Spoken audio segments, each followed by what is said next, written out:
അടക്ക് പുറത്ത്. ഇനി ഒരു ചോദ്യമില്ല. അവസാനിച്ചു. പത്രപ്രവർത്തകനായ ചിത്രകലൻ അയാൾക്ക് ചെവിടും കേൾക്കുന്നില്ലാന്ന് തോന്നുന്നു.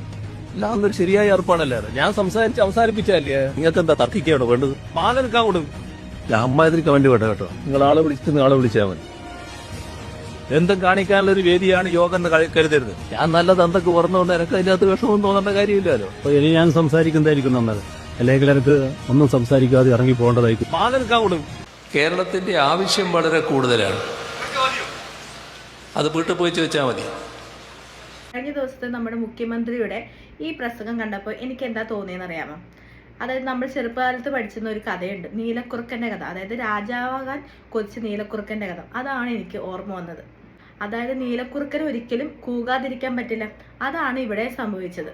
ചാനലുകളുടെ മറ്റു മുമ്പിൽ ഇരുന്നിട്ട് കേറി വാടാ മക്കളെ എന്ന് പറഞ്ഞിട്ട് ചോദ്യം ചോദിക്കട്ടെ എന്ന് പറഞ്ഞപ്പോഴത്തേക്കും അത് നിന്റെ വീട്ടിൽ പോയി പറഞ്ഞാൽ മതി. നമ്മൾ കൊണ്ടുപോകുന്നത് ഒരു ജനാധിപത്യ ഭരണമല്ലേ. അപ്പോൾ ജനങ്ങളാൽ തെരഞ്ഞെടുക്കപ്പെട്ട ഒരു മുഖ്യമന്ത്രി എന്താ ചെയ്യേണ്ടത്? ജനങ്ങൾക്കൊപ്പം നിൽക്കണം. അറ്റ്ലീസ്റ്റ് അവർക്ക് പറയാനുള്ളത് എന്താണോ അത് കേൾക്കാനുള്ള മനസ്സെങ്കിലും കാണിക്കണം. അങ്ങനെ അല്ലെങ്കിൽ ഒരു ഇലക്ഷൻ വരുമ്പോൾ ഒരു ചൂണ്ടുവിരൽ കൊണ്ട് നിങ്ങളെയൊക്കെ വീട്ടിലിരുത്തും.